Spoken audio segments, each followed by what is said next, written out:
Assalamu alaikum guys, I hope you are all doing well. Today our topic is British Prime Minister in UK Constitution. क्या powers हैं, क्या duties हैं उसकी, कैसे वो appointment होता है, कौन कौन सी पावर ड्यूटीज़, वो क्या क्या अथॉरिटीज़ हैं, ठीक है, कौन सी जो है ना इम्यूनिटीज़ हैं, प्रिविलेजेस क्या क्या है, इस कंप्लीट जो है ना डिस्कशन आज की इस वीडियो में हम आपके साथ करेंगे। और ये हमारा जो है ना वो यूके कॉन्स्टिट्यूशन का लास्ट वाला लेक्चर है। इसके बाद जो है ना हमारा यूके कॉन्स्टिट्यूशन जो है ना वो ख़त्म हो जाएगा। इसके ऊपर पूरी प्लेलिस्ट है, आप प्लेलिस्ट में जाके तो इसके कंप्लीट लेक्चर जो है ना वो प्लेलिस्ट के सेक्शन में देख सकते हैं। और नोट्स जो है ना वो आपको डिस्क्रिप्शन में सभी जो है ना वो लेक्चर्स के डिस्क्रिप्शन बॉक्स में नोट्स का लिंक है, वहाँ से आप जाकर नोट्स भी डाउनलोड कर सकते हैं। ब्रिटिश प्राइम मिनिस्टर के वाले से आज का हमारा टॉपिक है, ठीक है। बेसिकली जैसे कि Pakistan is a parliamentary form of government है ना, सेम ऐसे ही ब्रिटिश भी यूके है वहाँ पे भी जो है ना वो पार्लियामेंट्री फॉर्म ऑफ गवर्नमेंट है, ठीक है। दो पार्टीज़ है, कंजर्वेटिव और लेबर, ठीक है। जो भी पार्टी मेजोरिटी में होती है ना हाउस ऑफ कॉमन में, ठीक है, मैं हाउस ऑफ कॉमन की बात कर रहा हूँ। देखिए, जब हमने ब्रिटिश पार्लियामेंट को डिस्कस किया था तो हमने पढ़ा था कि ब्रिटिश पार्लियामेंट के दो हाउस हैं, ठीक है, एक लोअर हाउस और एक upper house. Lower house house of common था और जो अपर हाउस है वो हाउस ऑफ लॉर्ड था। तो उसमें जिस भी पार्टी की मेजोरिटी होगी ना वो पार्टी अपना प्राइम मिनिस्टर जो है ना वो अपॉइंट करेगी, ठीक है। सेम प्रोसेस जो है ना वो जैसे पाकिस्तान में होता है ना, वोटिंग होती है इलेक्शन के बाद, ठीक है। इलेक्शन के बाद जो है ना वो वोटिंग होती है और फिर जो है ना वो प्राइम मिनिस्टर को इलेक्ट किया जाता है। सेम ऐसे प्रोसीजर है कि वहाँ पे भी जो है ना वो वोटिंग होती है और फिर जो है ना वो जो भी पार्टी मेजोरिटी में हो वो अपना जो है ना वो एक पर्सन जो है ना वो एज अ प्राइम मिनिस्टर जो है ना वो इलेक्ट करती है, ठीक है। और उसको फिर जो है ना वो अपॉइंट करता है क्राउन, ठीक है। अगर किंग है तो वह किंग अपॉइंट करेगा, अगर क्वीन है तो क्वीन अपॉइंट करेगा, ठीक है। क्राउन के वाले से भी मैंने पढ़ा था कि क्राउन इज एन इंस्टीट्यूशन, ठीक है। ये बेसिकली जो है ना वो हेड ऑफ द गवर्नमेंट है, ठीक है। इसको जो है ना वो हेड ऑफ द एग्जीक्यूटिव भी कहते हैं, ठीक है। वहाँ पे जो है ना हेड ऑफ द स्टेट वो मोनार्क है, ठीक है। Monarch is the head of the state. और जितनी भी पॉलिसीज़ वगैरह होती हैं, कैबिनेट का जितना भी जो भी सिस्टम होता है, ठीक है, वो सारा जो है ना वो प्राइम मिनिस्टर के कंट्रोल में होता है। देखिए, जब हमने सेपरेशन ऑफ पावर का कॉन्सेप्ट पढ़ा था तो मैंने आपको एक चीज़ डिटेल में डिस्कस की थी कि यहाँ पर सेपरेशन ऑफ पावर नहीं है, ठीक है। प्राइम मिनिस्टर जो है, जो कैबिनेट है वो ही लेजिस्लेशन करती है और वो ही एग्जीक्यूटिव का रोल प्ले करती है, ठीक है। तो इसके पास बहुत ज़्यादा पावर्स हैं ब्रिटिश प्राइम मिनिस्टर के पास, ठीक है। जैसे ही हम डिस्कस करते हैं तो फिर वो जो है ना वो आपके साथ शेयर करता जाता हूँ मैं। उसके बाद अगर हम इसके ऑफिस की बात करें तो it's a production of convention, ठीक है। पाकिस्तान के अगर देखें, मैं इस वजह से रिलेट कर रहा हूँ ताकि आपको समझने में आसानी हो। पाकिस्तान में जो है ना वो कॉन्स्टिट्यूशन जो है ना वो अपॉइंटमेंट के वाले से और पावर्स और प्रिविलेजेस के वाले से जो है ना वो कॉन्स्टिट्यूशन बताता है, पाकिस्तान का कॉन्स्टिट्यूशन बताता है कि प्राइम मिनिस्टर को कैसे अपॉइंट किया जाएगा, ठीक है। क्योंकि ब्रिटिश का कॉन्स्टिट्यूशन नहीं है, ठीक है। एक्ट ऑफ पार्लियामेंट्स है, कन्वेंशन है, कस्टम्स है, ठीक है, जो कि इसके कॉन्स्टिट्यूशन के सोर्सेज समझे जाते हैं, ठीक है। तो वहाँ पे जो है ना वो प्रोडक्शन है कन्वेंशन की, ठीक है। ये जो बेसिकली ऑफिस का कॉन्सेप्ट आया ना ब्रिटिश प्राइम मिनिस्टर में, ये कन्वेंशन के थ्रू आया है, ठीक है। फिर फर्दर क्या हुआ था, जैसे मैंने हिस्ट्री में भी आपको बताया था, रिवाइज कर रहे हैं हम पिछले टॉपिक भी, कि हमने हिस्ट्री में ग्लोरियस रेवोल्यूशन का कॉन्सेप्ट पढ़ा था। जब ग्लोरियस रेवोल्यूशन आई उसके बाद जो है ना वो पार्लियामेंट सोवरेनिटी की तरफ गया यूके कॉन्स्टिट्यूशन, ठीक है। यूके जो है ब्रिटिश जो है ना वो फिर कॉन्स्टिट्यूशन मोनार्की की तरफ चला गया, ठीक है, पार्लियामेंट सोवरेनिटी हो गई। उसके बाद फिर जो है ना वो प्राइम मिनिस्टर का कॉन्सेप्ट आया, ठीक है। तो बेसिकली जो रॉबर्ट वॉलपोल थे ना वो पहले प्राइम मिनिस्टर थे, ठीक है। अराउंड अबाउट 1721 में जो है ना वो पहले प्राइम मिनिस्टर जो है ना रॉबर्ट वॉलपोल थे, ठीक है। तो ये बेसिकली जो है ना ग्लोरियस रेवोल्यूशन के बाद जो है ना वो प्राइम मिनिस्टर का कॉन्सेप्ट आया। उससे पहले जो है ना वो सारी चीज़ें मोनार्क के अंडर थी। अब जो है ना बेसिकली अपॉइंटमेंट कैसे होती है प्राइम मिनिस्टर की, ठीक है, और फर्स्ट लॉर्ड ऑफ ट्रेजरी की अपॉइंटमेंट ऐसी होती है कि जब भी इलेक्शन होते हैं ना, ठीक है, जनरल इलेक्शन होते हैं, उसके 7 डेज़ के बाद वहाँ पे जो हाउस ऑफ कॉमन है, जो भी पार्टी उसमें मेजोरिटी गेन करती है ना, कंजर्वेटिव पार्टी है या लिबरल पार्टी है, और उन दोनों में से जो भी पार्टी मेजोरिटी गेन करती है ना उनमें उस पार्टी का जो है ना वो एक मेंबर प्राइम मिनिस्टर जो है ना इलेक्ट होता है, ठीक है। फिर हाउस ऑफ लॉर्ड जो फर्स्ट लॉर्ड ऑफ ट्रेजरी है ना, बेसिकली उसको भी जो है ना वो अपॉइंट करता है क्राउन, ठीक है। अब इनको प्राइम मिनिस्टर और जो फर्स्ट लॉर्ड है उसको जो है ना वो अपॉइंट किया जाता है, क्राउन अपॉइंट करता है, ठीक है। अगर किंग है तो किंग अपॉइंट करेगा, अगर क्वीन है तो क्वीन अपॉइंट करेगी, ठीक है। अब फर्स्ट लॉर्ड बेसिकली वो होता है कि ये एक जो है ना वो लॉर्ड कमिश्नर होता है, ठीक है। जिसके ऑफिस में जो है ना सारी फाइल्स पड़ी होती हैं, लेकिन बेसिकली ये सारी एक्सरसाइज जो पावर्स हैं वो प्राइम मिनिस्टर जो है ना वो एक्सरसाइज कर रहा होता है, ठीक है। सारी पावर्स जो है ना वो प्राइम मिनिस्टर के अंदर होती हैं। दूसरा जो बेसिक जो इसके अपॉइंटमेंट के वाले से वो ये है कि अगर किसी प्राइम मिनिस्टर की डेथ हो जाती है या अगर कोई प्राइम मिनिस्टर जो है ना वो रिज़ाइन कर जाता है, ठीक है। रिसेंटली हमने जो है ना वो देखा है ब्रिटिश में दो तीन जो है ना वो प्राइम मिनिस्टर डिज़ाइन करके गए हैं, ठीक है। तो जब वो डिज़ाइन करके चले जाते हैं तो फिर जो है ना वो क्राउन जो है ना वो अपॉइंट करता है, एक न्यू जो है ना प्राइम मिनिस्टर अपॉइंट करता है। जो भी हाउस ऑफ कॉमन में जो भी पार्टी जो है ना मेजोरिटी गेन करती है, उन्हीं में से जो है ना वो एक पर्सन जो है ना वो अपॉइंट किया जाता है एज अ प्राइम मिनिस्टर, ठीक है। तो ये बेसिकली जो है ना इसके अपॉइंटमेंट का प्रोसीजर है। Term of the office of the prime minister. Pakistan मैं फिर से कह रहा हूँ कि पाकिस्तान को इस वजह से कंपेयर कर रहा हूँ ताकि आपको समझने में आसानी हो। पाकिस्तान में जो टेन्योर है ना प्राइम मिनिस्टर का वो 5 ईयर जो है ना वो कॉन्स्टिट्यूशन में बताया गया है, ठीक है।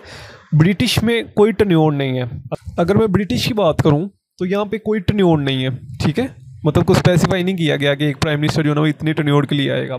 अगर मैं रॉबर्ट वॉलपोल की बात करूँ तो ये बेसिकली 20 साल तक 20 ईयर ये प्राइम मिनिस्टर रहे थे, ठीक है। उसके बाद एक और प्राइम मिनिस्टर थे जो कि 19th सेंचुरी में आए थे, विलियम एवर्ट। ये बेसिकली 12 ईयर जो है ना वो प्राइम मिनिस्टर रहे थे, ठीक है। अब जो लेजी ट्रस ये रिसेंटली जो प्राइम मिनिस्टर रही हैं वो 49 डेज़ की थी, ठीक है। तो यहाँ पे कोई टाइम पीरियड फिक्स नहीं है कि एक पर्सन जो है ना वो कितने पीरियड के लिए जो है ना वो प्राइम मिनिस्टर रह सकता है, ठीक है। हाँ, उसको रिज़ाइन करने के वजह से यही है कि जब हाउस ऑफ कॉमन में जो है ना वो डिज़ोल्व होगा, ठीक है, हाउस ऑफ कॉमन को डिज़ोल्व किया जाएगा तो वो प्राइम मिनिस्टर जो है ना वो उसको जो है ना वो हटा दिया जाएगा, ठीक है। या वो खुद रिज़ाइन करेगा या उसके अगेंस्ट जो है ना वो नो कॉन्फिडेंस मोशन आएगा। यही जो है ना प्रोसीजर है उसके रिमूवल के वाले से, ठीक है। रोल क्या प्ले कर रहा है?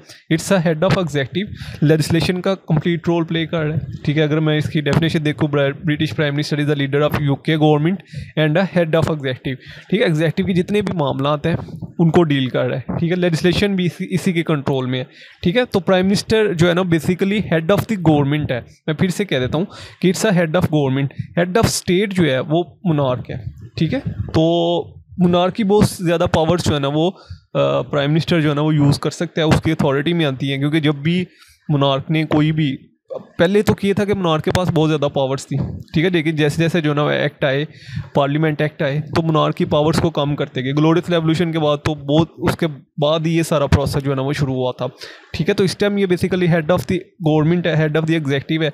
एग्जेक्टिव के सारे मामला को डील कर रहा है, ठीक है। रॉयल प्रोग्रेटिव्स की जो पावर्स हैं वो बहुत सी पावर्स जो है ना वो इस वक्त इसी के अंडर है, ठीक है। प्राइम मिनिस्टर जो है ना उन पावर्स को एक्सरसाइज कर सकते हैं, ठीक है। डिप्लोमेटिक जो इंटरनेशनल डिप्लोमेटिक हैं वो भी प्राइम मिनिस्टर कर सकता है, ठीक है। उसके बाद जो है ना वो अपॉइंटमेंट के वाले से जो है वो भी प्राइम मिनिस्टर की कंसर्न के साथ होती हैं। देखिए, जब हमने रॉयल प्रोग्रेटिव पढ़ा था और क्राउन के वाले से डिस्कस किया था तो नो डाउट के क्राउन जो है ना वो अपॉइंटमेंट करता है, लेकिन क्राउन जो है वो प्राइम मिनिस्टर की इजाज़त के बगैर अपॉइंटमेंट नहीं कर सकता, ठीक है। इट्स मीन कि इनडायरेक्टली वो प्राइम मिनिस्टर ही अपॉइंट कर रहा है, ठीक है। अप्रूवल लेता है प्राइम मिनिस्टर की, देन ही फिर वो जो है ना वो अपॉइंटमेंट करता है। तो ये बेसिकली जो है ना वो प्राइम मिनिस्टर के पास ये पावर्स हैं। उसके बाद ये फंक्शन कौन कौन से परफॉर्म कर रहा है, ठीक है। देखिए, जब भी एक prime minister parliamentary form of government में इलेक्ट होता है तो वो अपनी एक कैबिनेट बनाता है, ठीक है, जो कि वो सारे फंक्शन परफॉर्म करती है। मिनिस्टर्स अपॉइंट करता है हर डिपार्टमेंट में, ठीक है। तो ये आपने एक चीज़ जो है ना वो अपने माइंड में रखनी है। तो सबसे पहले फॉर्मेशन ऑफ कैबिनेट, फिर उसके पास जो है ना वो पावर्स हैं कि वो जो है ना हाउस को डिसॉल्व कर सकते हैं।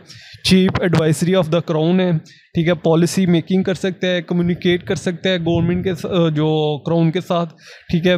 और उसके बाद जो है ना एग्जेक्टिव की कंप्लीट, जो एग्जेक्टिव का हेड है, चूँकि वो एग्जेक्टिव का हेड है तो पॉलिसीज़ वगैरह गवर्नमेंट की, ठीक है, और कैबिनेट के वाले से जो मीटिंग वगैरह है वो सारी जो है ना वो प्राइम मिनिस्टर के अंडर ही होती हैं, ठीक है। वो उसके बाद जो है लेजिस्लेशन के वाले से, टैक्सेशन के वाले से, और उसके बाद अपॉइंटमेंट, जितनी भी अपॉइंटमेंट्स होती हैं वो प्राइम मिनिस्टर की कंसर्न के साथ होती हैं, ठीक है। हाउस ऑफ लॉर्ड में जो भी पर्सन आते हैं, ठीक है, वो प्राइम मिनिस्टर की कंसर्न के साथ आते हैं। उसके बाद जो अपॉइंटमेंट होती है मिनिस्टर्स की, ठीक है, वो भी इसी की कंसर्न के साथ, प्राइम मिनिस्टर की कंसर्न के साथ होती हैं, ठीक है। और उसके बाद अगर कोई वार डिक्लेयर करनी है, अगर कोई कन्फ्लिक्ट रिजॉल्व करना है, कोई कम्युनिकेशन करनी है, तो वो भी प्राइम मिनिस्टर की अप्रूवल के साथ होती हैं, ठीक है। अगर कोई इमरजेंसी डिक्लेयर करनी है तो उसके इमरजेंसी में कौन कौन सी क्या स्ट्रेटजी जो है ना वो अडॉप्ट करेगा ब्रिटिश गवर्नमेंट, ये सारी जो है ना उसके पास जो है ना वो सारी पावर्स है, ठीक है। डिफेंस के वाले से, सिक्योरिटी के वाले से, तो ये सारे फंक्शन जो है ना वो ब्रिटिश प्राइम मिनिस्टर जो है ना वो परफॉर्म करता है, ठीक है। उसके बाद अपॉइंटमेंट कौन कौन सी करता है, देखिए जो भी अपॉइंटमेंट क्राउन करता है ना वो सारी अपॉइंटमेंट प्राइम मिनिस्टर की अप्रूवल के बाद करता है वो, ठीक है। तो इट्स मीन कि इनडायरेक्टली कौन अपॉइंट कर रहा है, प्राइम मिनिस्टर, ठीक है। तो डिपार्टमेंट के अंदर जितने भी मेंबर्स को अपॉइंट करने हैं, उसके बाद जो है ना वो नॉन डिपार्टमेंटल मेंबर्स जो पब्लिक सर्वेंट हैं, ठीक है, मिनिस्टर्स हैं जो गवर्नमेंटल डिपार्टमेंट के जितने भी मिनिस्टर्स हैं उनको अपॉइंट करना, ठीक है। उसके बाद ये क्राउन की जो पावर्स हैं, ठीक है, उनको भी यूज़ करता है, सही है।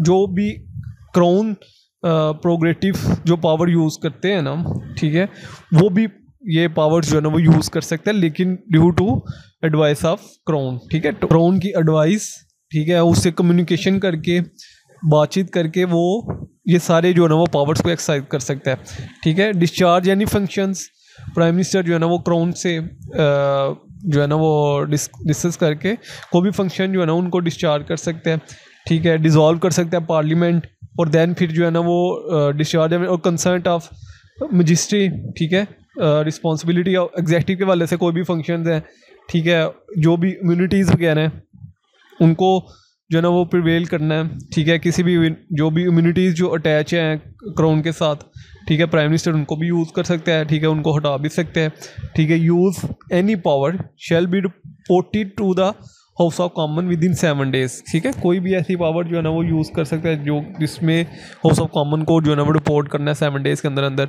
ठीक है। अपॉइंटमेंट के वाले से ही जो है ना वो ज़्यादा चल होता है, ठीक है। एम्बेसडर की अपॉइंटमेंट, डिप्लोमेट्स की अपॉइंटमेंट, और उसके बाद जो है ना वो फॉरेन जो रिलेशन के वाले से है, ठीक है। वो सारी चीज़ें जो है ना वो प्राइम मिनिस्टर के साथ डिस्कस करने के बाद जो है ना वो क्राउन जो है वो ये सारी चीज़ें जो है ना वो करता है prime minister with the concert of prime minister, ठीक है। सेक्रेटरी ऑफ द स्टेट है, ठीक है, इसके पास जो है ना वो पावर है, any power under the statute which may be exercised by the secretary of the state, ठीक है। अकाउंट होल्ड करता है पार्लियामेंट के जितने भी अकाउंट्स हैं, ठीक है। फाइनेंस के वाले से जितने भी मामला हैं, ठीक है, उनको जो है ना वो प्राइम मिनिस्टर के अंडर ही जो है ना वो सारे मामला को जो है ना वो डिसॉल्व किया जाता है, ठीक है। तो अकाउंट्स के वाले से हो गया। उसके बाद पब्लिक पॉलिसीज़, ठीक है, जितनी भी पब्लिक पॉलिसीज़ बनाती है एग्जेक्टिव के वाले से, गवर्नमेंट के वाले से, ह्यूमन राइट्स के वाले से, ठीक है, एजुकेशन के वाले से, हेल्थ के वाले से, वो सारी भी जो है ना वो प्राइम मिनिस्टर के थ्रू ही होती हैं, ठीक है। रॉयल और प्रोग्रेटिव पावर्स को भी जितनी भी अथॉरिटीज़ हैं, ठीक है, जो जो पावर्स दी गई हैं उनको जो है ना वो प्राइम मिनिस्टर एक्सरसाइज कर सकता है, ठीक है। To make order in council, declare a war, lawful command of arm force, ठीक है, मिलिट्री सर्विसेज, एमरजेंसीज, ठीक है, एमरजेंसी में कौन सी स्ट्रेटजी जो है ना वो अपॉइंट करनी है, जैसे कि कोविड के वाले से था, ठीक है, कोई किसी दूसरी कंट्री के साथ ट्रीटी साइन करनी है, ठीक है, उसको रेटिफाई करना है, फॉरेन गवर्नमेंट या एम्बेसडर अपॉइंट करने हैं, सेक्रेटरी अपॉइंट करना है, सिक्योरिटी सर्विसेज के वाले से किसी हेड को अपॉइंट करना है, ठीक है, रॉयल कमीशन बनाने हैं, दैन फिर मेंबर ऑफ डिफेंस स्टाफ, ये सारी चीज़ें जो है ना वो प्राइम मिनिस्टर जो है वो अपने अंडर कर सकता है, ठीक है। टू डिक्लेयर एमरजेंसी डिक्लेयर कर सकता है, ठीक है, किसी की प्रॉपर्टी ले सकता है, पार्डन ग्रांट कर सकता है, ठीक है, इंस्टीट्यूट इस्टेब्लिश कर सकता है, प्रोसीडिंग वगैरह, ये सारी चीज़ें प्राइम मिनिस्टर के अंडर ही आती हैं, ठीक है। तो ये बेसिकली हमारा प्राइम मिनिस्टर के वाले से टॉपिक था, उसकी पावर्स फंक्शन के वाले से टॉपिक था हमारा, ठीक है, अपॉइंटमेंट के वाले से टॉपिक था हमारा, वो कैसे जो है ना वो बेसिकली उसकी टर्न्योर कितना है उसका, ठीक है, कौन कौन सी प्रोग्रेटिव पावर्स वो एक्सरसाइज कर सकता है, ये सारी चीज़ें जो ना हमने डिस्कस की हैं। तो इसके वाले से कोई भी क्वेश्चन हो कमेंट से पूछ सकती हैं, ठीक है। इन सिंपली यही है कि जो ब्रिटिश प्राइम मिनिस्टर है ना, it's a head of executive, head of the government, ठीक है, not a head of the states. Head of the state जो है ना वो मोनार्क है, ठीक है। एग्जेक्टिव के जितने भी मामला आते हैं, पॉलिसी मेकिंग, फाइनेंस के वाले से, ठीक है, उसके बाद जो है ना वो लॉ इन्फोर्समेंट के वाले से, ये सारी चीज़ें जो है ना वो प्राइम मिनिस्टर ही के अंडर होती हैं, ठीक है। पार्डन ग्रांट करना, उसके बाद क्योंकि यहाँ पे सेपरेशन ऑफ पावर का कॉन्सेप्ट नहीं है, ठीक है, तो जो लेजिस्लेशन का जितने भी मामला होते हैं, ठीक है, लेजिस्लेशन के वाले से जितने भी पार्लियामेंट में जो भी सेशन होते हैं, ठीक है, वो सारे जो है ना वो प्राइम मिनिस्टर के अंडर होते हैं, ठीक है। जब भी कोई फाइनेंशियल बिल इंट्रोड्यूस होना है तो वो कंसर्न ऑफ द गवर्नमेंट होता है, ठीक है। प्राइम मिनिस्टर भी उस पर कंसर्न देता है, ठीक है। लेजिस्लेशन के वाले से अगर कोई क्राइसिस है तो उसको कैसे मैनेज करना है, ठीक है। अगर कोई कन्फ्लिक्ट राइज हो गया तो उसको कैसे रिजॉल्व करना है, तो ये सारी चीज़ें जो है वो प्राइम मिनिस्टर के थ्रू ही होती हैं, ठीक है। ये बेसिकली हमारा आज का टॉपिक था। इसके वाले से कोई भी क्वेश्चन हो कमेंट्स में पूछ सकते हैं आप। इंशाल्लाह जल्द मिलते हैं नेक्स्ट वीडियो में। तो दो में यार, अल्लाह हाफिज़।